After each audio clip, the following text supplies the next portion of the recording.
Bem, o que esta antena parabólica está fazendo aqui na tela? Bem, a humanidade tem investigado o espaço já faz algum tempo.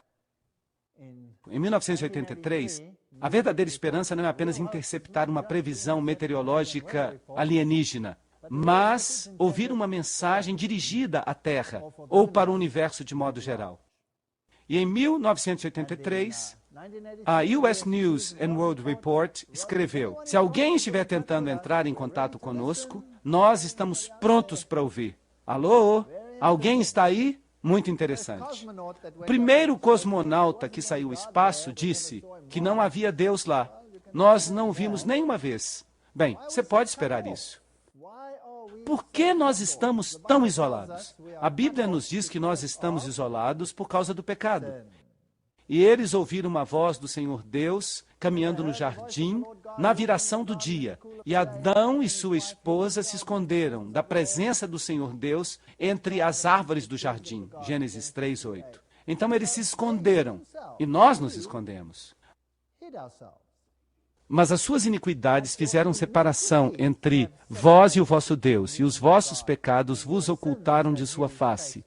E ele não mais vos ouve. Isaías 59:2. Então a humanidade não pode ver a Deus no momento porque Deus e o pecado são incompatíveis. Graças a Deus, Deus tem um plano. E Jesus veio para reconectar a terra ao céu. Até estes podem se esquecer, mas eu não me esquecerei de ti.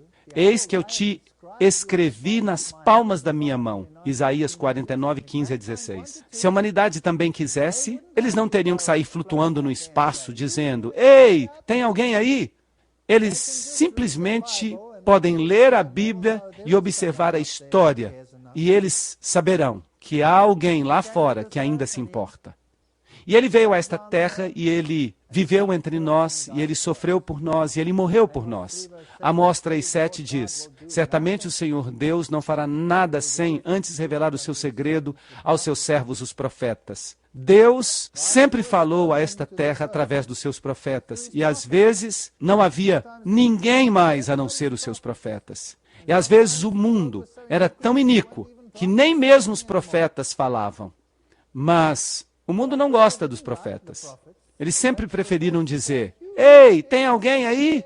Eles não gostam de escutar os profetas. 2 Pedro 1:21 diz: pois a profecia nos foi dada em tempos antigos, não pela vontade do homem, mas homens santos de Deus falaram movidos pelo Espírito Santo. Então a Bíblia claramente diz que a profecia é algo que vem de Deus. Deus comunicando a sua vontade ao homem, e nós não queremos sequer isso. Deus de fato escreveu com seu próprio dedo na pedra e disse: esta é a minha vontade. Se vocês obedecerem à minha vontade, então conversaremos. Não, nós não queremos nem isso. Nós queremos fazer a nossa própria vontade. E se houver profeta entre vós, eu, o Senhor, me farei conhecido a ele em uma visão, e eu falarei a ele num sonho. Números 12:6. Então é muito importante que nós compreendamos como Deus se comunica através dos seus profetas. Agora, como é que nós fazemos para saber se alguém é um profeta ou um mentiroso? Nós temos que seguir os critérios da Bíblia. Assim, se há um profeta, Deus falará a ele numa visão ou num sonho. Então, vem um camarada e diz: eu tive uma visão, eu tive um sonho. Como você vai saber se é de Deus ou se é de outra fonte? Deus falou pela boca de todos os seus santos profetas desde que o mundo começou. Atos 3:21. O homem de fato não tem desculpas. Ele não deveria ficar isolado. E é claro, a maior mensagem de todos os tempos veio por intermédio de Jesus Cristo. E a mensagem foi em João 12:32. E eu, se eu for erguido da terra, eu atrairei todos a mim mesmo. Esta é a maior mensagem de todos os tempos.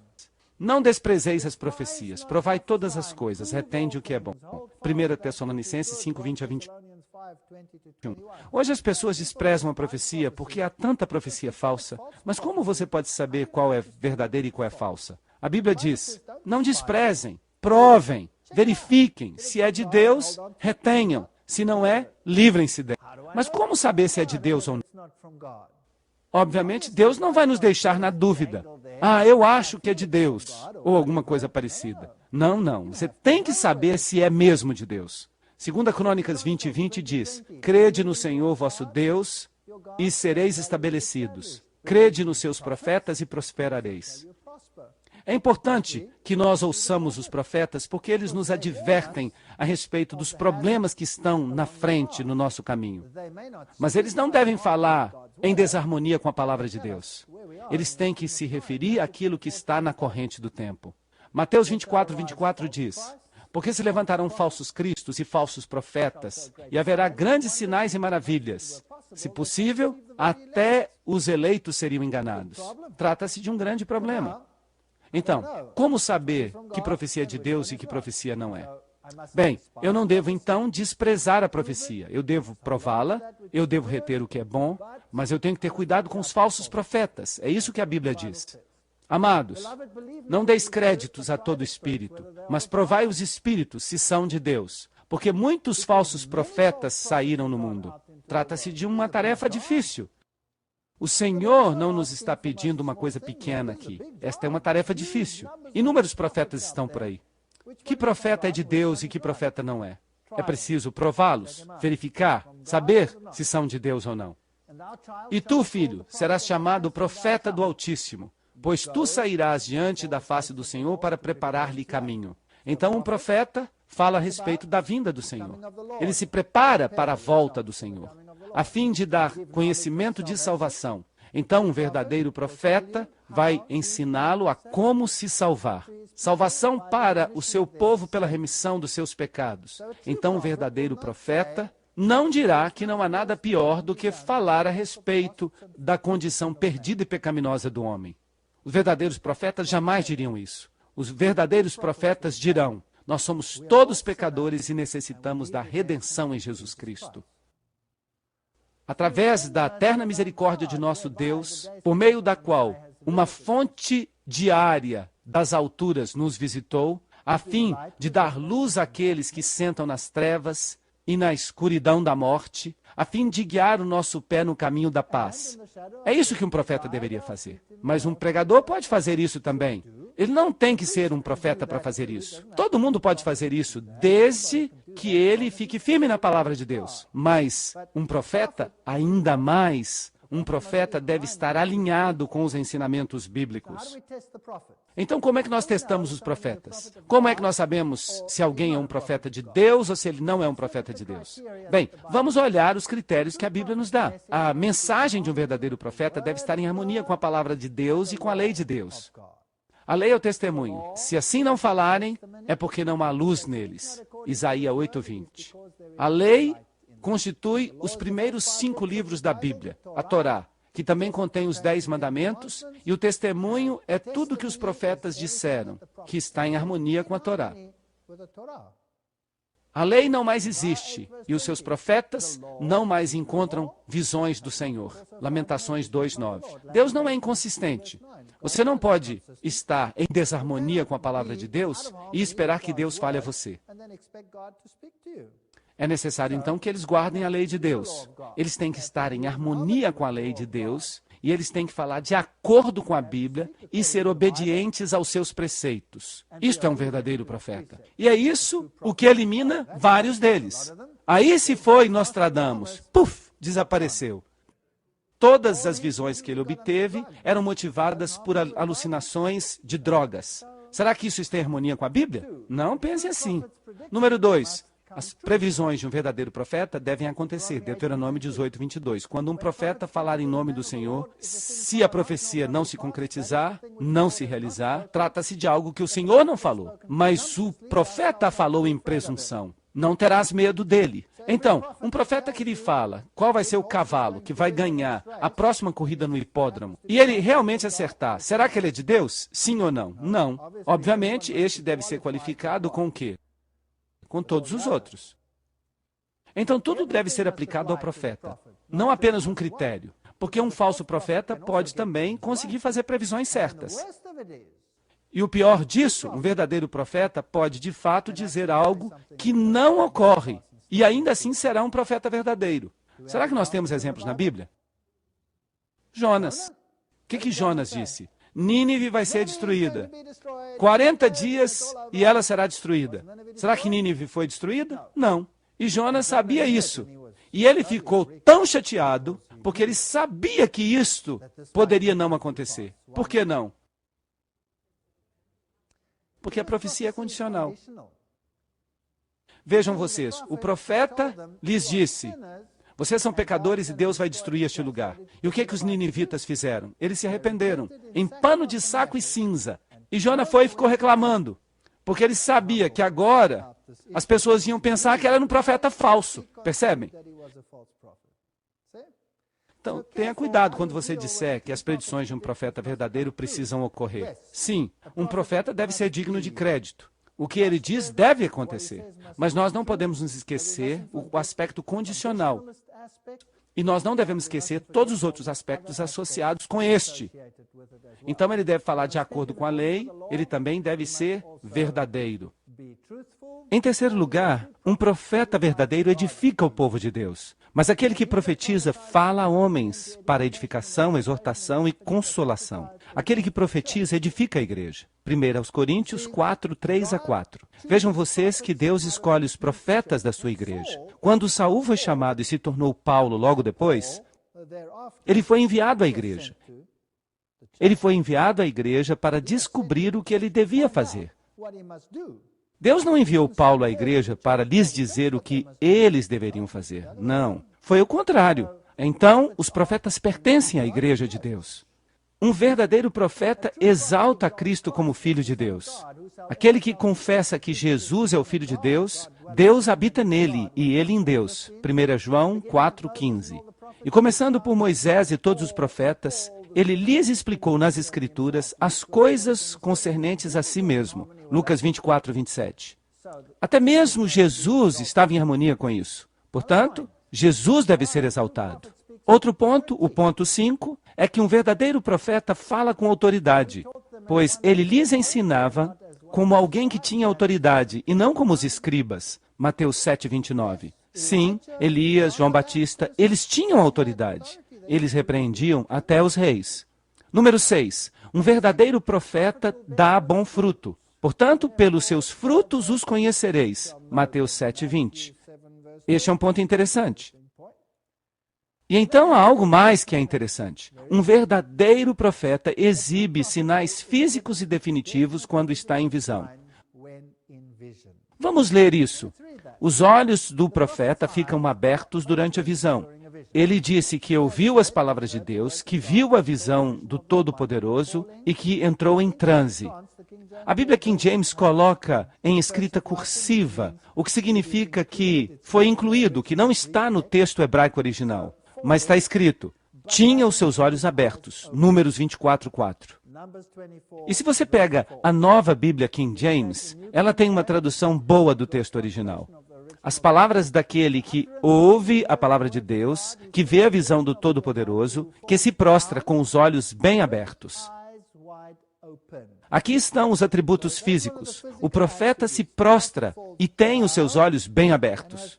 Agora, se você pega a nova versão internacional, então aí há dificuldades. O oráculo daquele que ouve as palavras de Deus, que vê a visão do Todo-Poderoso, que se prostra e cujos olhos estão abertos. Mas isso não é exatamente o que o texto hebraico original diz. O texto hebraico diz: seus olhos estão abertos. Porque nesta versão a declaração pode ser espiritualizada. Então, de novo, com as traduções modernas, que se baseiam no texto de Westcott e Hort, você não pode usá-las para propósitos doutrinários. Então, vamos ficar fiéis ao que diz a Bíblia King James e a nova Bíblia King James. Aí está um dos atributos do profeta. É importante que nós sejamos fiéis aos detalhes, à letra da lei. O profeta verdadeiro se prostra e não tem forças. É por isso, então, que ele é fortalecido. Mas ele não respira, nem mesmo quando está falando durante a visão. Agora, isso é uma coisa difícil de imitar. Isso é uma coisa difícil de imitar porque somente Deus tem vida em si mesmo e pode dar vida a seu profeta enquanto ele está falando sem respirar. Vamos dar uma olhada nisso em Daniel 10, 7 a 18. É por isso que algumas versões modernas da Bíblia removem o capítulo 10 de Daniel inteiramente. Eles não gostam deste capítulo. E eu, Daniel, somente vi a visão. Não me restou força alguma. A força de Daniel foi tirada. E eu fiquei sem forças. quando eu ouvi a voz das suas palavras. Então, um sono profundo caiu sobre a minha face. Então, onde estava ele? No chão. E não se achou fôlego em mim. Não havia fôlego nele. Então, de novo, um que tinha a forma de um homem se aproximou e me tocou. E ele me fortaleceu. Aí está a sequência. O profeta perde as forças, o profeta cai, o profeta não tem fôlego em si, e então alguém o levanta e o fortalece. Agora, quão forte alguém fica quando Deus o toca com fortaleza? Ele fica bem forte. Quão forte ficou Sansão quando Deus o tocou? Bem, imagine isto. Ele pegou um leão no meio do ar e o rompeu em duas partes. Isso é muita força. Será que você conseguiria fazer algo assim? Ou ele foi até as portas da cidade dos filisteus e ele arrancou as portas, incluindo os postes que a prendiam. Ele o ergueu. Ele foi até uma colina e ele o atirou do alto da colina. Isso é muita força. Será que você tem alguma ideia do tamanho dessas portas nos dias de antigamente? Ele era muito forte. Bem, eu disse isso apenas por uma questão de interesse. Então, é isso que acontece a este profeta quando ele entra em visão. Agora, Daniel 10:16 diz: E eis que com a semelhança dos filhos dos homens, tocou os meus lábios. E então eu abri a boca, e falei e disse a ele que estava diante de mim: Ó meu Senhor, por causa da visão, tristezas me sobrevieram, e eu fiquei sem forças. Pois como pode o servo do meu Senhor falar com o meu Senhor? Pois quanto a mim, logo não me restou força, e não se achou fôlego em mim. Isso é interessante, está em Daniel 10:17. Ele está falando a Deus e dizendo a Deus: como é que eu posso falar? Eu não tenho fôlego. Será que é isso que está acontecendo aqui?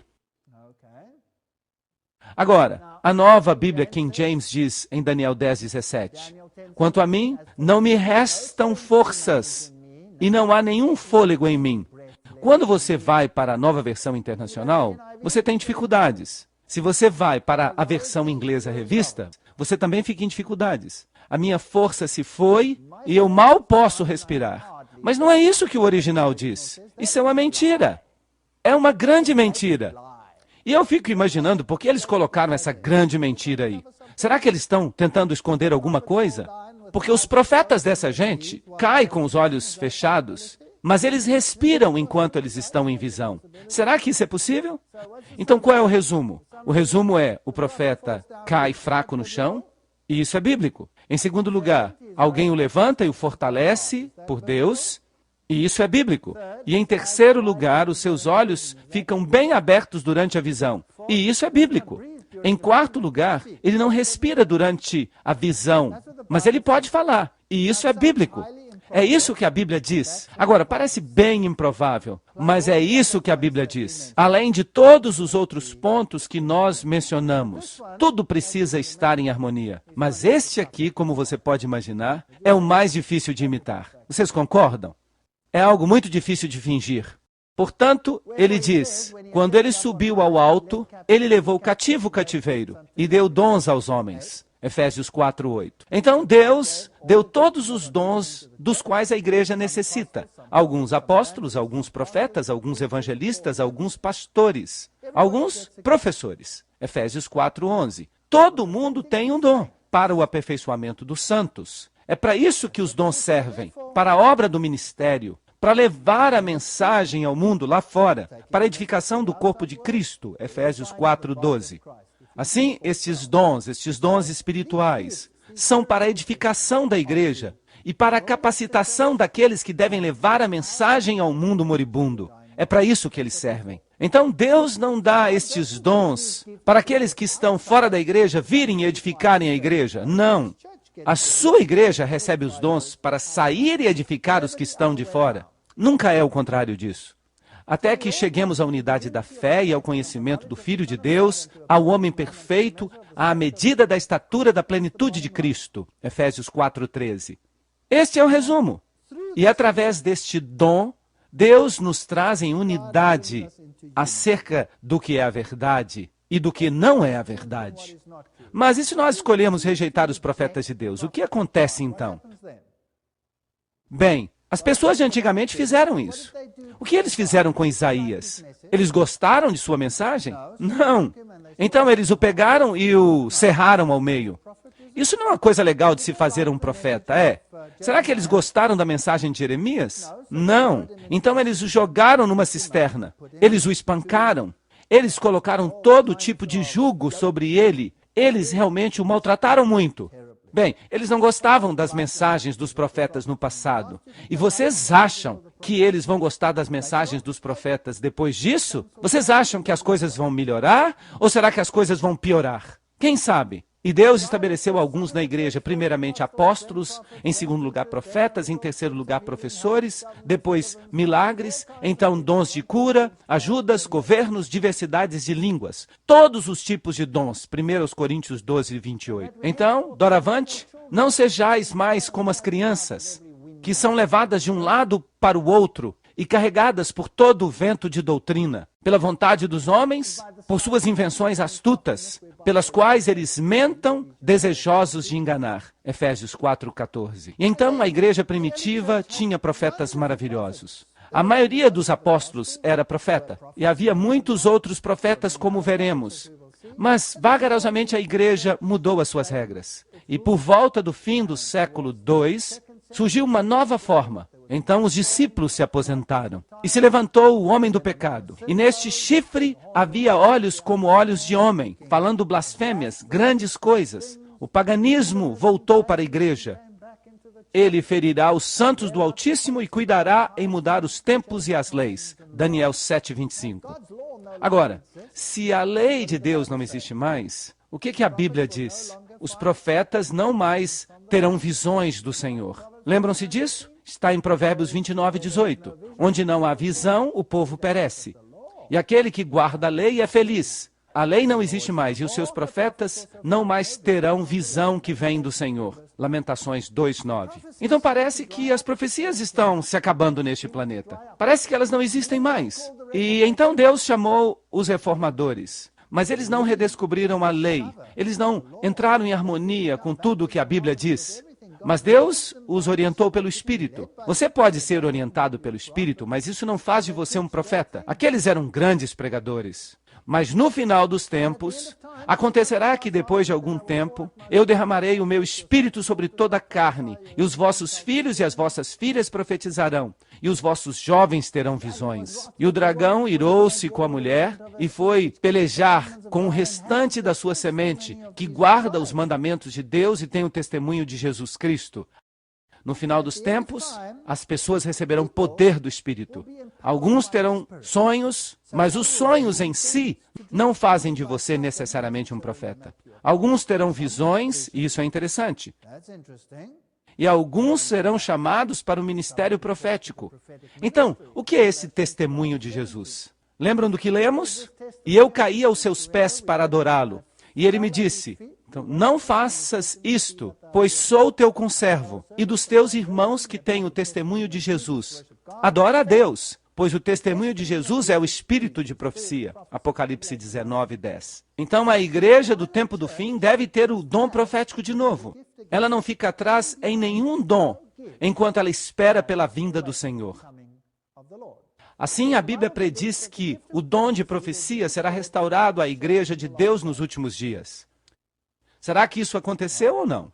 Em 1 Coríntios 1:6-7 está escrito, assim como o testemunho de Cristo foi confirmado em vós, para que não fosseis devedores em nenhum dom, esperando a vinda de nosso Senhor Jesus Cristo. No fim dos tempos, quando a lei for restaurada, quando as grandes verdades bíblicas entrarem em evidência, então o dom de profecia será restaurado. Assim, a igreja de Deus nos últimos dias guardará os seus mandamentos e terá o dom de profecia. E esta é uma situação muito, muito difícil. O sol será feito trevas, lembram-se disso? Antes da grande vinda do dia do Senhor. E as estrelas do céu caíram. E nós falamos sobre isso quando comentamos a questão de Apocalipse 10. Guilherme Miller começou a pregar sobre profecia. E grandes coisas foram então descobertas. E ao mesmo tempo em que Miller começou a pregar, a profecia de novo se levantou, porque muitos profetas apareceram. E hoje, para onde você olha, há profetas. Mas é importante saber quem é de Deus e quem não é de Deus. Esta é uma questão interessante. A Madame Blavatsky diz, Lúcifer é o Logos, a serpente, o Salvador. Satanás é o único Deus deste planeta. Será que ela parece ser uma profetisa verdadeira para você? Eu acho que ela não se parece com uma profetisa verdadeira, por causa do primeiro critério bíblico. Ela tropeça e cai, e ela é achada em falta. Porque está escrito, a lei é o testemunho. Se eles não falarem de acordo com esta palavra, eles não têm luz em si mesmos. Mas também está escrito que um verdadeiro profeta deve enaltecer a Jesus Cristo e deve reconhecê-lo como o verdadeiro Filho de Deus. E esta aí diz que Lúcifer é o Filho de Deus. Lamento, Madame Blavatsky, mas você é uma profetisa falsa. E a Joanna Southcott, a mãe de Cristo, que viveu entre 1750 e 1814. Ela dizia que estava esperando Jesus Cristo, que ela estava grávida dele. Os seus seguidores estavam tão convencidos disso que quando ela faleceu, eles abriram o seu ventre para tentar tirar Jesus de lá. Talvez o Messias ainda estivesse vivo dentro do seu ventre, mas eles não acharam nada lá. Será que a sua profecia se realizou? Não. E Russell? Ele dizia que tinha visões proféticas, mas o que ele fazia? Ele também desvalorizava Jesus Cristo, então ele também é um profeta falso. E Joseph Smith? Este contradisse a Bíblia no início, meio e no fim. Ele recebia mensagens de um anjo chamado Moroni, que lhe dizia que ele era um novo sacerdote e que o Deus verdadeiro não era quem ele pensava ser. Não, não, não. Os Mormons dizem que o diabo disse a verdade no Éden e que Jeová era o mentiroso. Lamento, Joseph Smith. Lamento, Brigham Young. Vocês são profetas falsos. Vocês não estão falando de acordo com a lei. Vocês não estão falando de acordo com o testemunho. E eu não tenho a menor ideia quem este anjo Moroni seja. Está aí no Templo Mormon, na cidade de Salt Lake. E Nostradamus? Será que ele falou alguma coisa que de fato aconteceu? Bem, você pode interpretar o que ele disse de várias formas, porque do jeito que ele escreve, pode ser qualquer coisa. Mas ele fala que usar drogas é uma forma de obter visões proféticas. Será, então, que ele viveu uma vida cristã? Será que ele produziu frutos? Eu duvido. Todos esses profetas milenares e os profetas gnósticos, todos eles ensinavam que Jesus não era o Filho de Deus e que não havia outra divindade. E Edgar Cayce, o grande curandeiro e profeta, bem, ele ensinava que nós todos somos Deus. E o Papa Pio X, ele diz que toda a autoridade estava sobre ele. Ele também tinha visões e ele disse que a Igreja Católica Romana conseguiria ancorar o barco do Evangelho. É interessante o que ele disse, mas não está de acordo com a lei. Não está de acordo com o testemunho. A Igreja Católica acabou fazendo exatamente o oposto disso. E o nosso amigo Aleister? Bem, eu não o chamaria de amigo. Aleister Crowley e o seu olho que tudo vê. Este grande profeta e mágico da nova era, o grande porta-voz das bandas de rock do mundo. Bem, um dos maiores críticos da Bíblia que o mundo já conheceu. Ele quer que ela seja beijada pelos beijos dissolutos de Babilônia. São citações interessantes. E Maria Devi Christoi e Jim Jones. Todos diziam que era o Messias, mas estavam longe de sê-lo. Aqui, na década de 1840, surgiram muitos falsos profetas. Mas havia este grupo de crentes adventistas e um jovem pelo nome de William Foy. Ele recebia visões, mas ele se recusou a proclamar essas visões porque ele disse que era negro e que as pessoas não o aceitariam por causa do preconceito da sua época. Então um homem, de nome Hazen Foss, teve visões e disse: não, eu não estou disposto a falar sobre elas. Eu não vou falar sobre elas para ninguém. E ele as manteve para si mesmo. Ou seja, jovens que estavam tendo visões, mas que se recusaram a sair e falar sobre elas. E então apareceu uma jovem de nome Ellen G. Harmond, que mais tarde se casou e se tornou Ellen G. White. Nascida em 1827, morreu em 1915 na Califórnia. Ela também tinha visões. Ela era uma jovem e depois que teve a visão e que Deus lhe deu a luz, ele lhe deu a ordem de proclamar essa luz. E ela tentou evitá-la. Nas palavras dela, eu era jovem e eu pensei que ninguém ia aceitar essas visões de mim. Foi isso que ela disse. Mas então, um dia, ela decidiu que iria proclamá-las. As declarações feitas por Hazen Foss indicam que este homem que tinha previamente tido uma visão se recusou a proclamá-la. Mas um dia ele tentou, então, anunciá-la. Mas ele não mais podia se lembrar do que ele tinha visto. E ele foi para uma reunião onde esta jovem Ellen Harmon estava falando sobre o que ela viu, e ele disse a ela: o Senhor me deu uma mensagem para levar a seu povo e eu me recusei, porque eu tive medo das consequências. Eu ouvi você falar na noite passada. Eu creio que Deus tirou as visões de mim e as deu a você. Não recuse obedecer a Deus, pois isso representará um perigo para a sua própria alma. Eu sou um homem perdido. Você foi escolhida por Deus. Seja diligente ao fazer a sua obra, e a coroa que eu podia ter tido, você receberá. Essa é uma história interessante. Aqui temos uma jovem, numa história muito interessante. Quando ela estava na escola primária, uma colega de classe atirou-lhe uma pedra e atingiu-a na cabeça. E ela se tornou debilitada bem aqui na frente da sua cabeça, sobre o nariz, que foi esmagado. E por isso ela só frequentou a escola durante 3 anos. Então aqui está esta jovem que ficou debilitada aos 12 anos de idade. Aí está a foto dela. E você pode perceber que um olho é ligeiramente mais elevado do que o outro. Ela foi ferida de uma forma bem grave. E naqueles dias eles não tinham as técnicas cirúrgicas que eles têm hoje. E esta jovem começou a seguir a mensagem de Miller, junto com muitos outros. E então recebeu estas visões, e uma delas falava sobre o santuário e o que ele representa. É uma visão fascinante sobre Cristo, o ministro de um santuário no céu, que a gente encontra no livro de Hebreus. Agora, lembrem-se que o dragão estava irado com o remanescente que guarda os mandamentos e tem o testemunho de Jesus. Ele ia ficar zangado. Assim, a batalha final, a mulher em branco e o dragão e a sua sinagoga, tudo isso ia entrar em conflito. O testemunho de Jesus, o espírito de profecia, para que vocês não ficassem devedores em nenhum dom enquanto esperam a volta do Senhor. E lembram-se de 2 Pedro 1:19-21, que diz: nós temos mais confirmada a palavra da profecia, a qual devíeis dar ouvidos, como a uma luz que brilha num lugar escuro, até o amanhecer do dia, e até que se levante a estrela da manhã em vossos corações, sabendo primeiramente isto, que nenhuma profecia das Escrituras é de interpretação particular, pois nenhuma profecia já veio pela vontade do homem, mas homens falaram da parte de Deus, sendo movidos pelo Espírito Santo. Assim, a pergunta é, isso veio de Deus ou do diabo? A Bíblia nos diz para testar os profetas.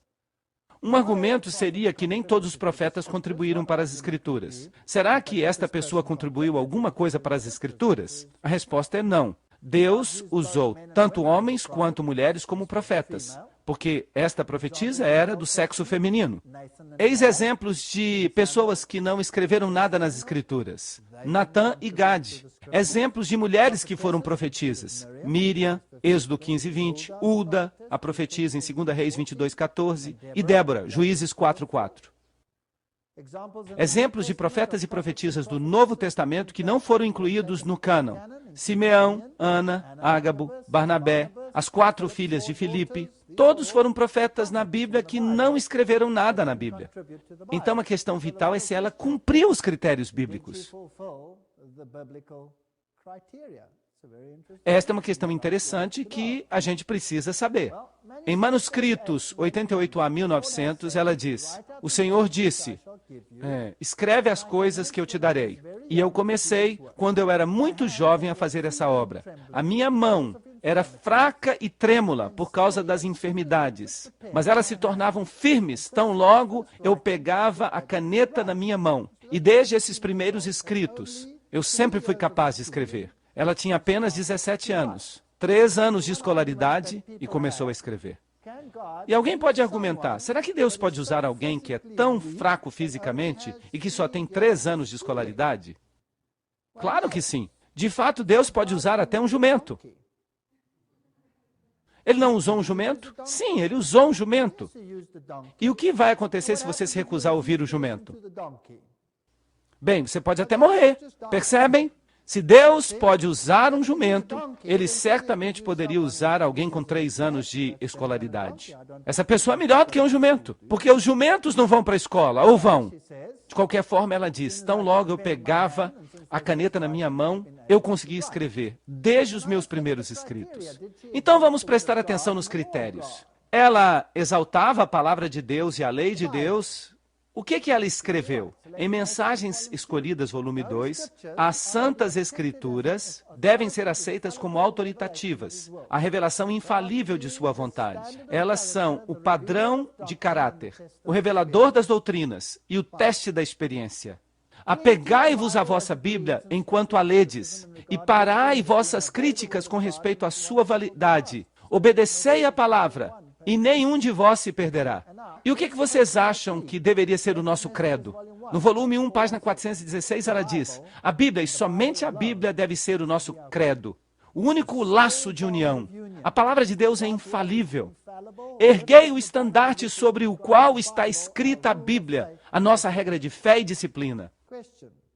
Pergunta, se ela escreveu tanto dizendo que a Bíblia é o nosso único credo, então por que ela se incomodou em escrever tanto? A Bíblia não é suficiente? E eu pergunto, não é verdade que as pessoas estão tentando confundir a Bíblia hoje por toda parte? Tanto as pessoas de direita quanto as pessoas do centro e da esquerda? Assim, ela não acrescenta nada, ela não subtrai nada, mas ela lança luz sobre aquilo que está lá na Bíblia.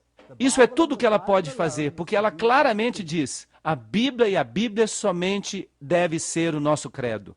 Por isso, se alguém vier e disser, ahá, ela diz que você tem que fazer isso e que você tem que fazer aquilo, diga simplesmente, de onde é que você tirou essa ideia? Mostre isso para mim na Bíblia. Se não está na Bíblia, adeus. É isso que ela diz. O Senhor deseja advertir, reprovar, aconselhar, através dos testemunhos dados, e impressionar vossas mentes com a importância da verdade da sua palavra. É para isso que ela serve. Os testemunhos escritos não devem lançar nova luz, mas devem imprimir vividamente sobre o coração as verdades da inspiração já reveladas. Era isso que os profetas sempre fizeram. A obrigação do homem para com Deus e para com o seu semelhante tem sido especificada distintamente na palavra de Deus. Contudo, poucos são obedientes à luz dada. Não. Nenhuma verdade adicional é acrescentada. Mas Deus, através dos testemunhos, simplificou as grandes verdades já dadas. E, pelo seu beneplácito, as trouxe diante do povo para lhes despertar e impressionar a mente com elas, para que ninguém mais tenha qualquer desculpa. Aqui temos, então, algo que está em harmonia com a lei e com a Bíblia. Em Manuscripts Released, volume 15, página 351, mostra-lhes a pureza e as alegações vigentes da lei de Deus. Nenhum jota ou tio desta lei perderá sua força. Por isso, mantém as alegações vigentes sobre cada alma até o tempo do fim. Será que isso está em harmonia com a lei e com o testemunho? Sim. Será que os homens não podem ver que diminuir a importância da lei de Deus é desonrar a Cristo? Por que ele veio a este mundo para sofrer e morrer se a lei não tivesse vigência sobre os seres humanos? Isso faz sentido. Chamados para expor o homem do pecado. Ela foi chamada para expor o homem do pecado. No tempo em que vivemos, o Senhor chamou o seu povo e lhe deu uma mensagem a proclamar. Ele os chamou para expor a impiedade do homem do pecado, que transferiu a obediência do sábado para o domingo, que cuidou em mudar os tempos e as leis, e que oprime o povo de Deus, que permanece firme na decisão de honrá-lo e de guardar o verdadeiro sábado, o sábado da criação, como dia santo ao Senhor. Isso está definitivamente em harmonia com as Escrituras. Talvez não esteja em harmonia com os sentimentos de muitas organizações do mundo, mas isso é bíblico. Será que as predições dela se tornaram verdadeiras? Esse é um ponto interessante. O furacão de São Francisco, no dia 18 de abril de 1906, foi previsto por ela. Ela também fez predições sobre grandes acontecimentos e guerras. O Senhor declara através do profeta Isaías, em Isaías 8, 9 a 13. Alvoroçai-vos, ó povos, e sereis quebrantados. Dai ouvidos, todos os que sois de longínquas terras. Cingi-vos, e sereis feitos em pedaços. Tomai juntamente conselho, e ele será dissipado. Dizei a palavra, e ela não subsistirá. Porque Deus é conosco. Porque o Senhor assim me disse, com uma forte mão, e me ensinou que não andasse pelo caminho deste povo, dizendo, não chameis conjuração a tudo quanto este povo chama conjuração, e não temais o seu temor, nem tampouco vos assombreis.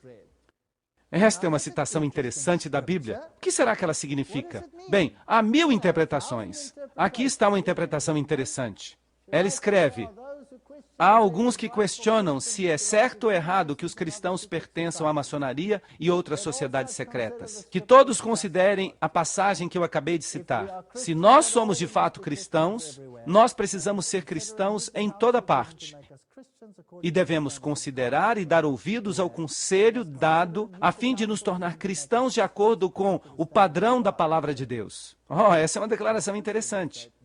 Este terrível quadro pintado por João, o Apocalipse, para mostrar quão completamente os poderes da terra se entregarão às forças do mal, deveria mostrar àqueles que receberam a verdade o perigo que é se unir a sociedades secretas ou organizar conjurações de qualquer forma com aqueles que não guardam os mandamentos de Deus. Isso é muito fascinante. Por uma variedade de imagens, o Senhor Jesus representou a João o caráter ímpio e a influência sedutora daqueles que têm se sobressaído por sua perseguição ao povo de Deus. E isso faz com que o Apocalipse ganhe vida. Não há nada novo aqui. No final das contas, é o livro do Apocalipse que representa. E a apresentação por Deus das obras detestáveis dos habitantes e dos poderes que governam o mundo e que se unem em sociedades secretas e conjurações, não honrando a lei de Deus. Permanecei longe desses males. Mais e mais, os falsos religiosos do mundo manifestarão as suas más obras. Pois só existem de fato 2 partidos. Aqueles que guardam os mandamentos de Deus e aqueles que fazem guerra contra a santa lei de Deus. E eu posso continuar aqui com um monte de citações que falam sobre esta questão. Vejam outra citação. No mundo, monopólios gigantescos serão formados. Agora, lembrem-se que ela escreveu isso há 150 anos. E você encontra hoje monopólios gigantescos sendo formados? Claro, por toda parte.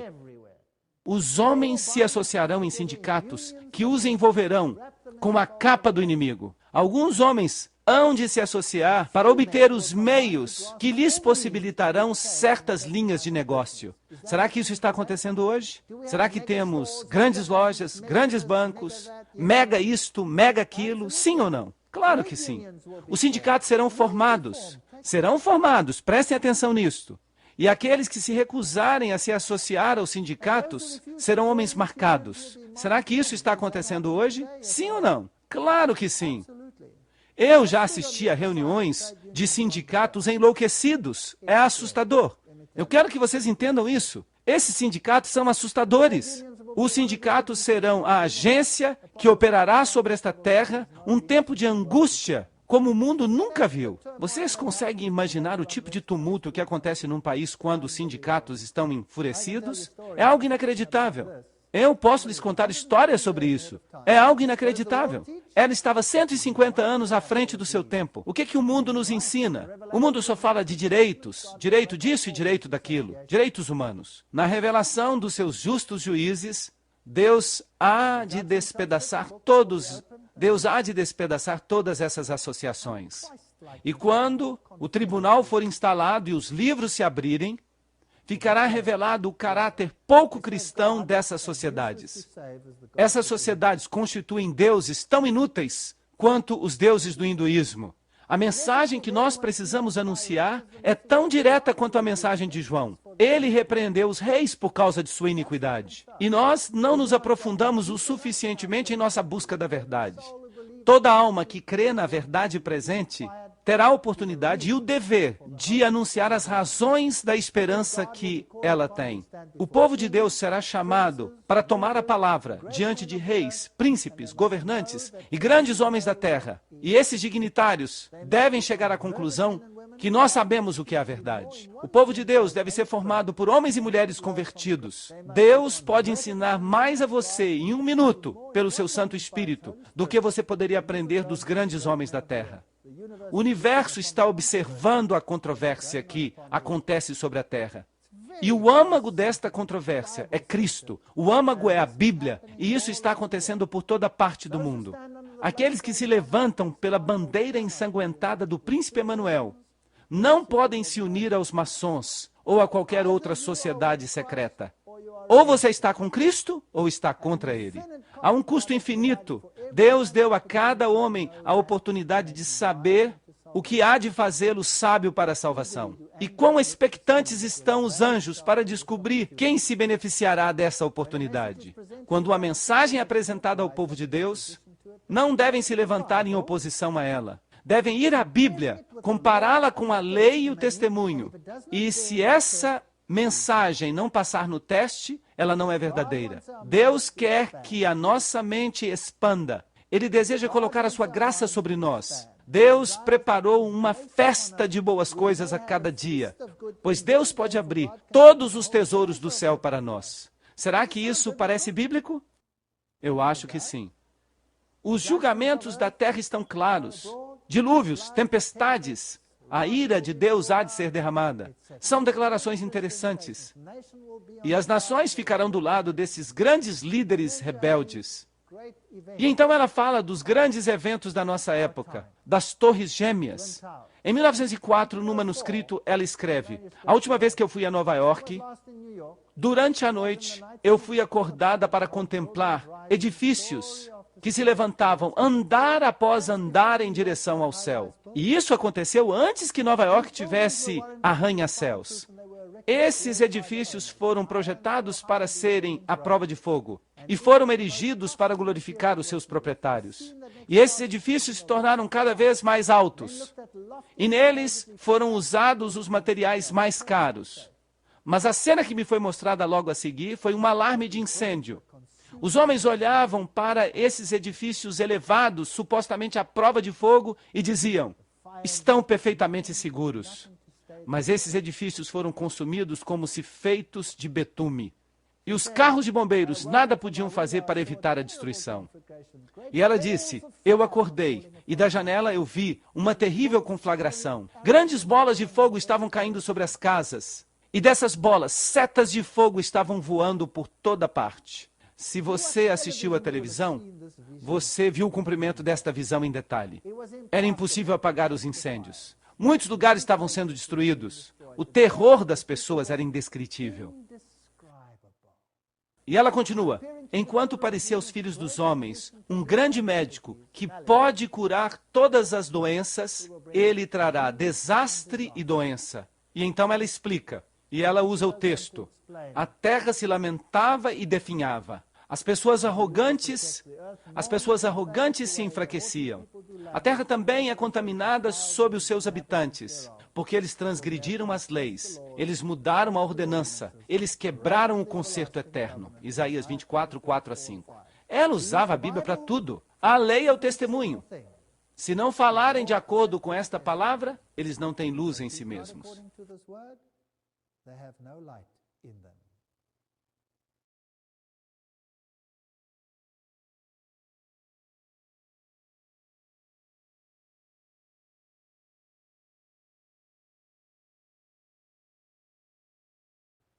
Mas há uma outra coisa muito interessante que Ellen White viu, que é a sua grande visão de saúde. Esta é uma visão fascinante que realmente me impressiona. Eu sou um cientista, eu sou um fisiologista. E isso é algo que me deixou perplexo. Em 1864, ela escreveu: o tabaco é um veneno do tipo mais enganoso e maligno, que tem uma influência excitadora e paralisante sobre os nervos do corpo. E ele é ainda mais perigoso porque os seus efeitos sobre o sistema são vagarosos. e, a princípio, imperceptíveis. Multidões caíram vítimas dessa influência venenosa. Bem, isso não parece grande coisa. Todo mundo sabe que os cigarros fazem mal. Mas isto foi escrito em 1864, quando o mundo médico estava ensinando que o tabaco era uma nova cura para as enfermidades do pulmão. E o mundo médico dizia que fumar isto ou aquilo ajudaria as pessoas a se livrar de todos os seus problemas, de todas as suas enfermidades. E aí aparece esta pequena mulher que escreve exatamente o oposto do que o mundo estava ensinando. Só foi em 1957 que um comitê de cientistas, nomeado pela Sociedade Americana do Câncer e a Associação Cardíaca Americana, concluiu que o tabagismo era um fator causativo do câncer do pulmão. Então ela estava muito à frente da sua época, sem dúvida disso. E o que ela escreveu sobre o chá e o café? O que ela escreveu sobre o estilo de vida que as pessoas têm no mundo hoje? O que ela escreveu sobre os alimentos ricos em colesterol e todas estas coisas? E hoje nós tememos que as grandes cadeias de restaurantes incluam toxinas. E nós temos doenças entre os animais que vocês não podem nem imaginar. Isso fez parte da minha pesquisa na universidade. Eu recebi um prêmio de Londres sobre esta pesquisa da Sociedade Real de Londres. Eu sou um dos 5 cientistas do mundo que já receberam este prêmio. Nós fizemos muitos testes sobre a transmissão de doenças de animais para o homem e sobre coisas espantosas que nós descobrimos. Nós demos alertas de saúde com respeito às galinhas. O jornal Der Spiegel diz que os ovos são mortais. Ellen White escreveu em 1901, em breve, ninguém mais recomendará a manteiga. Será que isso aconteceu? Claro que sim. Depois de certo tempo, o leite será inteiramente descartado, pois a doença nos animais está aumentando na proporção ao aumento da impiedade entre os homens. Vamos chegar ao tempo quando não mais será seguro usar ovos, leite, creme ou manteiga. Ovos mortais. Incrível, ela percebeu a deterioração no mundo animal. E ela diz: a carne nunca foi o melhor alimento, mas agora deve se objetar duplamente ao seu uso, já que as doenças dos animais estão se espalhando de forma tão rápida. E ela fala de novo sobre o leite, que ele deveria ser completamente esterilizado. Com esta precaução, há menos risco de contrair doença. Ela estava muito adiante do seu tempo. A manteiga é menos prejudicial quando comida no pão frio do que quando usada para cozinhar. Mas esperem aí, como é que ela sabia disso? Percebam, como ela poderia saber que quando a manteiga é aquecida, ela forma radicais livres, que são o principal carcinógeno e que causam o entupimento das artérias? Ninguém sabia disso naquela época. Ela estava muito adiante do seu tempo. E isso é muito simples. Pegue a manteiga, faça você mesmo os testes e você vai descobrir o que acontece. E você vai perceber que isso está correto, está correto. Mas, como regra, é melhor dispensar a manteiga totalmente, muito adiante do seu tempo. O queijo deve se objetar ainda mais ao queijo. Ele é completamente impróprio para a alimentação. Uau! Você pode dizer isso em voz bem alta. Eu tenho uma palestra inteira que eu apresento no círculo científico sobre isso. Não há nenhuma outra alternativa a respeito disso. O queijo é um dos alimentos mais alergênicos do mundo. A asma provavelmente desapareceria. A osteoporose provavelmente desapareceria se as pessoas dessem ouvidos a essas sugestões. O queijo nunca deveria ser introduzido no estômago. Quais são os países que têm o maior índice de osteoporose no mundo? Os Países Baixos, a Noruega. E são países com forte ênfase nos laticínios. Eles têm o maior índice de osteoporose. Por quê? Porque eles estão comendo o alimento com o maior teor de formação de ácido do mundo, que tem que ser neutralizado pela liberação de cálcio do osso, o que causa osteoporose. Nós nos pouparíamos muitas angústias aqui. E ela continua, que a reforma da dieta seja progressiva, que as pessoas aprendam a como preparar o alimento sem o uso de leite ou manteiga. Diga-lhes que, em breve, não haverá mais segurança no uso de ovos, leite, creme ou manteiga, porque a doença nos animais está aumentando em proporção à impiedade dos homens. São elementos mortíferos. É isso que a ciência está dizendo. Em todas as partes do mundo, devem-se fazer estudos para que leite e ovos sejam substituídos. Será que isso aconteceu? Sim. Hoje nós temos leite de arroz, leite de soja, leite de aveia, tem leite de tudo, até leite de nozes. E o Senhor nos ajudará a saber quando o tempo chegar de abrirmos mão desses artigos. Ele deseja que todos sintam que eles têm um Pai Celestial gracioso, que os instruirá em todas as coisas. O Senhor dará ao seu povo arte e habilidade dietética em todas as partes do mundo, ensinando-os a como usar para o sustento da vida os produtos da terra. Que consideração maravilhosa de Deus! E ela continua, com respeito ao leite e ao açúcar, eu conheço pessoas que ficaram assustados com a reforma da saúde e disseram que não queriam praticá-la, porque ela vai contra o uso livre destas coisas. Mas as mudanças devem ser feitas com grande cuidado, e nós deveríamos avançar cautelosa e sabiamente. Não há fanatismo aqui. Nós queremos seguir um curso que será atrativo para os homens e mulheres inteligentes desta terra. Grandes quantidades de leite e açúcar comidas juntas são prejudiciais. Elas conferem impurezas ao sistema. O açúcar emperra o sistema. Ele impede a operação da máquina viva. Só podemos considerar isso uma tolice se nós não testarmos isso. Qual então é o problema com o leite e o açúcar? Bem, um cientista veio à minha universidade e ele deu uma palestra no departamento de fisiologia. Era uma universidade totalmente secular. E ele diz, eu fiz uma pesquisa sobre a combinação de leite e açúcar para a companhia de chocolate. Porque é isso que o chocolate é, a combinação de leite e açúcar, certo? E ele disse, o que eu descobri é de levantar os cabelos. As companhias de chocolate nunca mais vão financiar a minha pesquisa. Número 1, quando eu pegava o leite sozinho, os triglicérides subiam, o colesterol subia e o nível de açúcar no sangue subia. E descia depois de 3 horas. Se eu pegava o açúcar sozinho, eu ficava surpreso de ver os triglicérides subir. E também vi que os níveis de colesterol subiam. E que os níveis de açúcar subiam. E tudo isso terminava em hipoglicemia. E isso era muito ruim. Mas quando eu os combinavam, virava um pesadelo. Porque não somente essas coisas subiam mais do que o dobro, mas permaneciam assim por 10 horas. Então a melhor receita para você morrer no seu sono é beber leite com açúcar antes de dormir. Porque isso vai diminuir a velocidade da absorção do açúcar, vai emperrar o sistema de tal forma que você pode morrer. E muitas pessoas, de fato, morrem em seu sono de ataques do coração. E naqueles países, essa é a bebida favorita. Antes de você ir dormir, você pega leite, açúcar, porque isso faz com que você desligue o cérebro para que você possa dormir. Bem, ela disse isso há 150 anos. Isso não é surpreendente? Que coisas maravilhosas. E alguém pode tentar dar justificativas para a razão por que ela disse essas coisas. Como? Será que ela citou da literatura da época? Como ela saberia o que citar? A ciência do bom viver, temperança, conselho sobre regime alimentar?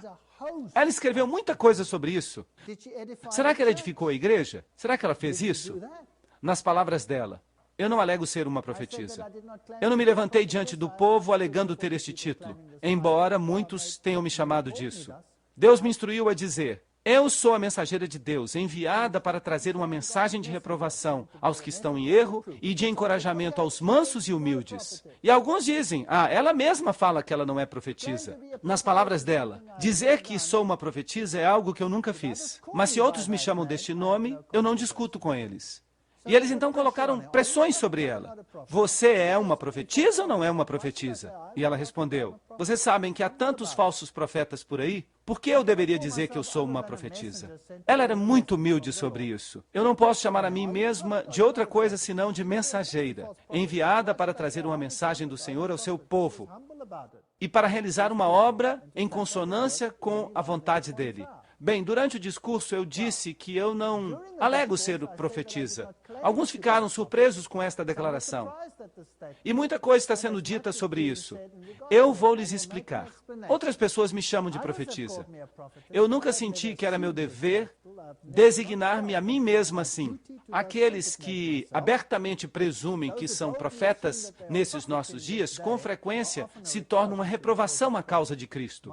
A minha obra inclui muito mais do que este nome significa. Eu me considero uma mensageira, a quem o Senhor confiou mensagens para o seu povo. E ele me instruiu que eu não devo ser impedida na minha obra por aqueles que ficam discutindo suposições com respeito à sua natureza, cujas mentes estão ocupadas com problemas de natureza muito intrincada, ligados com a suposta obra de um profeta. A minha comissão inclui a obra de um profeta, mas ela não termina aí. Percebam então que ela disse que era uma profetisa. Mas será que ela exaltou a Cristo como Filho de Deus? Vejam esta linda declaração na Review and Herald. O Redentor do mundo foi tratado como nós merecemos ser tratados, para que nós pudéssemos ser tratados como ele merecia ser tratado.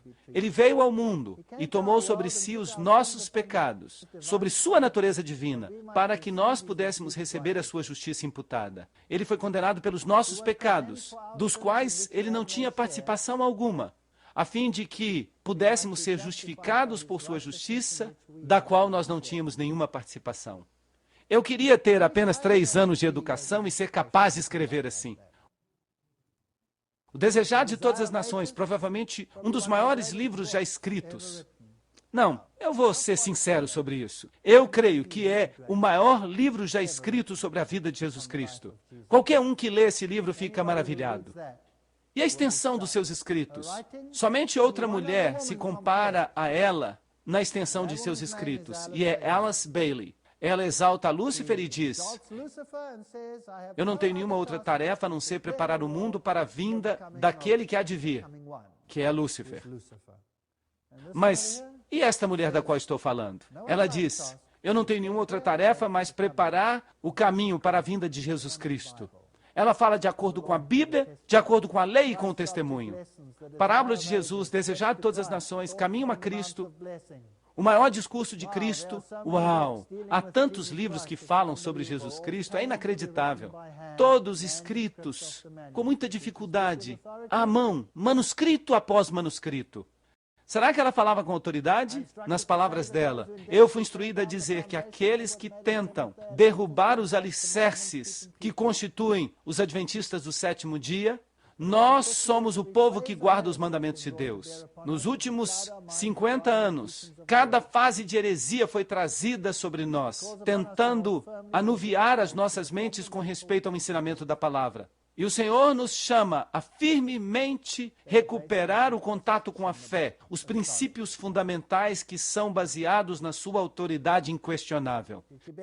Será que ela produziu bom fruto? Onde quer que ela ia? Ela abria hospitais, ela abria escolas, ela edificava a obra por toda parte.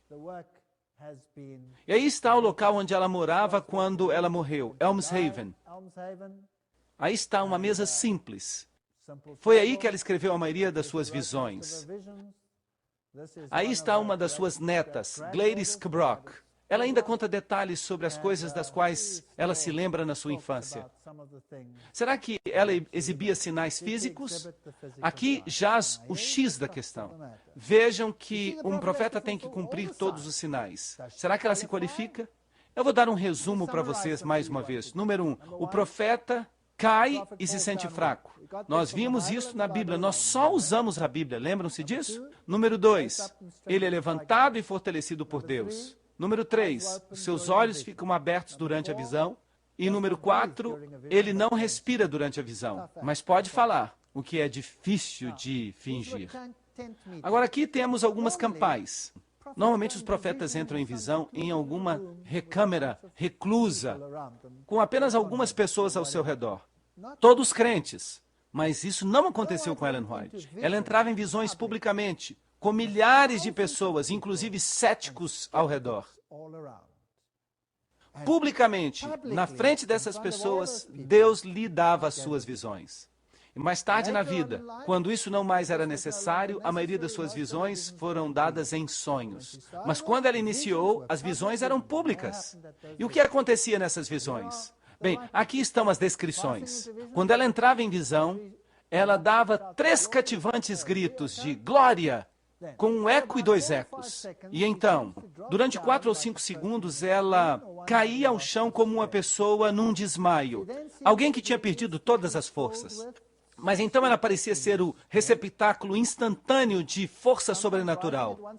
E ela então se levantava de uma vez e caminhava ao redor do quarto. ou na tenda, se ela estivesse numa tenda. Onde quer que ela estivesse. Seus olhos ficavam sempre abertos e ela não piscava. Ela erguia a cabeça e olhava para cima.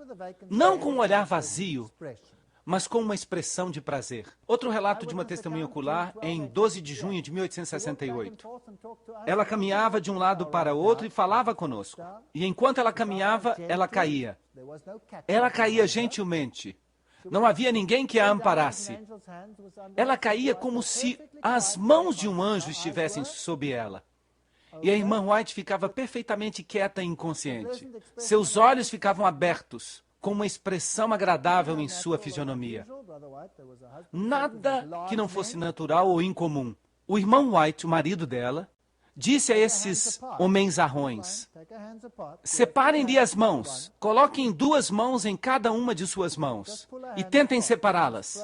E aí estava essa pequena moça deitada. E eles tentaram. Eles puxaram e puxaram, até que ficaram preocupados que eles poderiam machucá-la. Esta é uma visão pública, e o irmão White disse: não fiquem preocupados, ela está segura sob a guarda de Deus. E vocês podem tentar puxar tanto quanto queiram. E eles disseram: estamos convencidos agora. Nós não precisamos puxar de novo. E ele disse: tentem levantar um dedo de cada vez. Mas isso foi impossível. Eles não conseguiam sequer mover um dedo dela. Ela parecia ser um bloco de granito. E o irmão White disse a esses homens: agora, tentem detê-la. E ela se levantou e começou a falar e a mover as mãos, descrevendo a visão que estava tendo. E eu acho que eles pensavam que eles conseguiriam. Eles a tomaram pelos pulsos, mas eles não conseguiam sequer retardar o movimento. Então esses homenzarrões eram puxados quando ela fazia um movimento, contra a própria vontade. Parecia que até uma criança poderia detê-la. Mas mesmo com esses homenzarrões, ela continuou a caminhar. Agora precisamos ver se suas pálpebras se fecharão. Havia um grande abajur da marca Rochester por perto. Eles removeram uma cortininha e colocaram essa luz bem em frente dos seus olhos. E nós pensávamos que ela moveria os olhos para se proteger, mas ela não fez isso. Ela estava perfeitamente inconsciente. As pálpebras nunca fecharam. E o irmão White disse: é preciso verificar se há algum fôlego em seu corpo. Mas parecia não haver nenhum. Ela estava perfeitamente bem, mas não havia fôlego algum. E o irmão White disse: vão buscar um espelho e nós faremos um teste. E uma pessoa foi à casa vizinha e pegou um espelho e colocaram um espelho bem diante da sua face. Mas nenhuma umidade se formou. Não havia respiração. E ela entrou várias vezes em visão, durante as quais os médicos e os céticos atestavam. 2 médicos entraram, um velho e um jovem.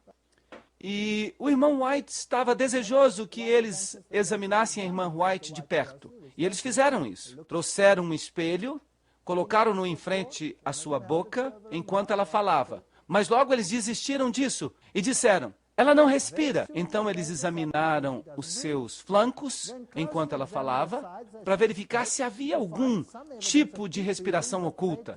Mas eles não encontraram nada disso. E quando eles terminaram essa parte do exame, ela se levantou, ainda em visão, segurando a Bíblia bem alto, passando de passagem a passagem, citando-as corretamente, embora mantivesse os seus olhos olhando para cima e não para a Bíblia. E ela erguia a Bíblia bem alto, passando as suas páginas de uma citação para outra. E alguém colocou uma cadeira para verificar se essas passagens estavam corretas. E aí estava esta pequena moça, segurando esta grande Bíblia que pertencia à família, durante horas, enquanto ela estava falando, sem respirar. Depois que a senhora White se levantou, conforme eles narram, citando os textos da Escritura, o Dr. Fleming pediu uma pequena vela. E ele levou a vela até próximo dos seus lábios, sem que a queimasse. E na linha direta da sua respiração, no caso, ela estivesse respirando. A chama não sofreu nenhum desvio. Então o doutor disse, com ênfase: isso resolve esta questão para sempre. Não há fôlego em seu corpo. É claro, ou isto é verdadeiro ou não é verdadeiro. Mas estas eram reuniões públicas. O dom de profecia, de 1844 a 1915, ou vem de Deus ou não vem de Deus. Hoje, esta profetisa está dormindo. Esta profetisa não está mais conosco, mas os seus escritos perduram. Ela nunca mostrou nenhum orgulho espiritual, ela nunca buscou nenhum ganho vão. Ela viveu a vida e realizou a obra de uma profetisa digna, a mais admirável da sucessão americana. Isso foi publicado no The New York Independent, em 23 de agosto de 1925, uma fonte totalmente independente. Então agora temos uma escolha. Vocês sabem o que aconteceu comigo? Quando eu comecei a descobrir as verdades da Bíblia, eu disse, a Bíblia e a Bíblia apenas. Eu não preciso destas coisas, eu não preciso disso. Dê-me a Bíblia e ela vai me dizer tudo o que eu preciso. Eu não preciso de nada mais. Eu recebi uma ligação telefônica de um colega meu que ouviu dizer que eu tinha me tornado adventista. A princípio, ele me repreende por ter me tornado adventista. E então ele começa a falar desta mulher. Eu nunca tinha lido nenhuma palavra sobre ela. Eu me tornei adventista com base na Bíblia e apenas na Bíblia. Eu não sabia nada do Espírito de Profecia. Ele falou as coisas mais horríveis que vocês podem imaginar.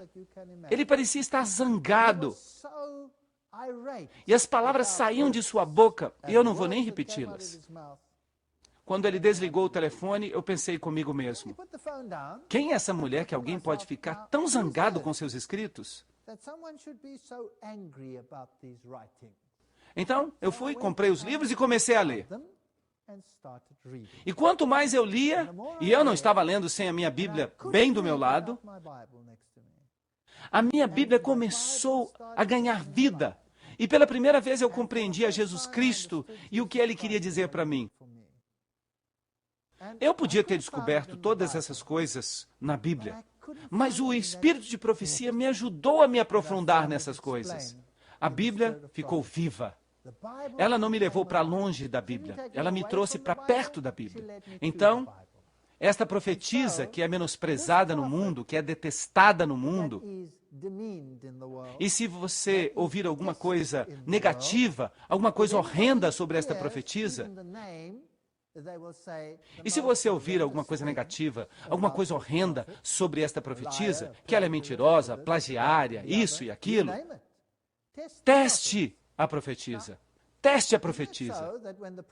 Agora, não é verdade que se um profeta é amado e reverenciado pelo mundo, então provavelmente há um problema com ele? Por que Alice Bailey é honrada no nível das Nações Unidas? Por que os seus escritos se tornaram uma base de um currículo vital para o mundo todo? Por que uma profetisa é muito influente e a outra é desprezada? Esta é uma pergunta interessante. Então a minha resposta para você é, se vem de Deus, aceite, leia. Se você perceber que afasta você da Bíblia, jogue fora e leia somente a Bíblia. Porque, afinal de contas, ela mesma diz que nós não temos nenhum credo, exceto a Bíblia. Então, a gente só pode verificar se o pudim está bom quando nós o comemos. Mas eu lhes digo que ela cumpriu todos os critérios bíblicos. E eu não conheço nenhum profeta dos tempos modernos que se qualifica. Nenhum.